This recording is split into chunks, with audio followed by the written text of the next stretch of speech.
Investment fluctuation reserve, जी हां, already आप workman compensation reserves कर चुके हो. That is one of the parts of accumulated profits.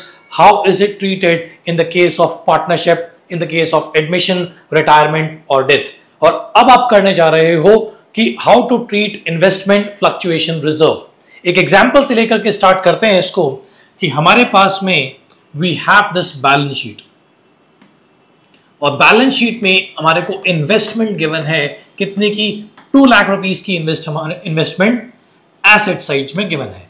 और लाइबिलिटी साइड में हमारे पास में क्या पड़ा है, इन्वेस्टमेंट फ्लक्चुएशन रिजर्व IFR, जो आपको काफी लंबे समय से परेशान कर रहा है. और वो कह रहा है कि कितने का पड़ा है, 20,000 का पड़ा है.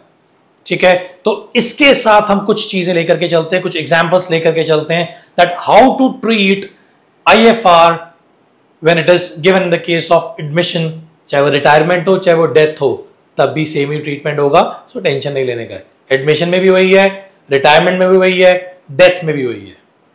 ठीक है, IFR समझो, एक्यूमुलेटेड प्रॉफिट्स को समझो. सबसे पहले लेकर के चलते हैं केस 1, जहां पे हमारे को IFR गिवन है 20,000 का और इन्वेस्टमेंट गिवन है 2 लाख रुपीस की. और केस 1 कह रहा है सर नो इन्फो, कुछ बता ही नहीं रहा कि मार्केट वैल्यू ऑफ इन्वेस्टमेंट बढ़ी है घटी है, कुछ नहीं बोल रहा. कुछ नहीं करने का है बॉस, नहीं बता रहा ना, पड़े रहने दो जितने की पड़ी है. हमें क्या करना, IFR उठाओ और उसे ओल्ड पार्टनर्स ओल्ड रेशियो में डिस्ट्रीब्यूट कर दो. बस. नहीं दे रखा तो मैं क्या करूं, 2 लाख है, मैं 2 लाख मान रहा हूं, या तो तुम मुझे बताते. मैं तो CA हूं. Consider yourself as an accountant. You are not the owner of the business जो अपने आप डिसीजंस ले लोगे. समझे? तो IFR गिवन है, इन्वेस्टमेंट गिवन है, कुछ इंफॉर्मेशन नहीं है, मार्केट वैल्यू बढ़ी है घटी है, कुछ मत करना. IFR उठाना और उसे ओल्ड पार्टनर्स ओल्ड रेशियो में डिस्ट्रीब्यूट कर देना.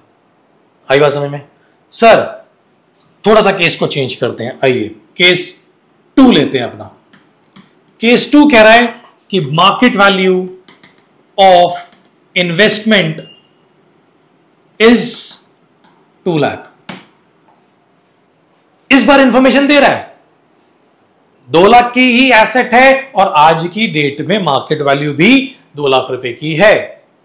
तो बस मुझे क्या चाहिए, IFR का तो जरूरत ही नहीं है. तो जरूरत ही नहीं है तो क्या करें, IFR 2 again old partners old ratio दे दीजिए, कहानी खत्म. ठीक है, कुछ नया नहीं करना. केस 3 में आके थोड़ा सा चेंज होगा. आइए केस 3 देखते हैं क्या कह रहा है. इस बार ये कह रहा है कि मार्केट वैल्यू ऑफ इन्वेस्टमेंट घट गई. Market value is 1,91,000. कितनी है इस बार, 1,91,000 is the value of the asset, value of the investment. 9,000 रुपए से घट गई. ठीक है, अब 9,000 से घट गई तो क्या हुआ, डाल दो उसको. IFR तो खत्म करना ही करना है. 2 इन्वेस्टमेंट कितनी, IFR था 20,000 रुपए का, इन्वेस्टमेंट कितने से नीचे आई, 9,000 रुपए से.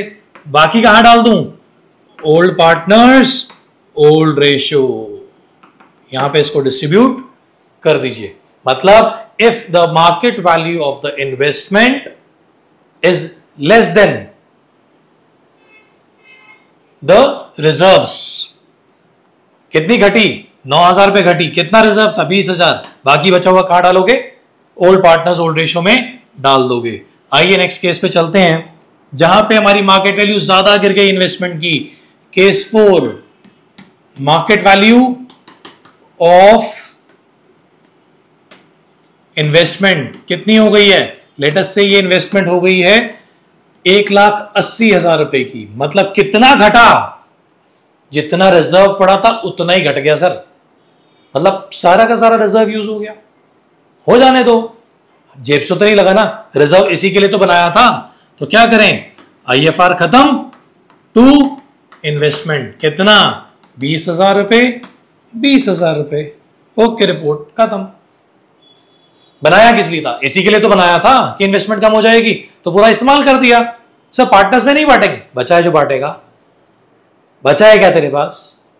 इन्वेस्टमेंट के लिए बनाया था ना, इन्वेस्टमेंट में डाल दिया, क्या करूं उसका? नहीं बचाना, काय को बांटेगा?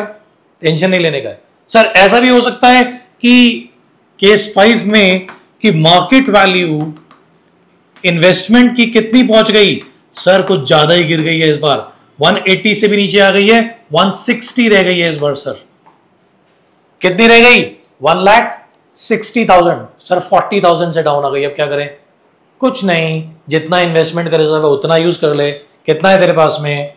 IFR 2 इन्वेस्टमेंट्स, IFR कितना है तेरे पास? 20,000 रुपए।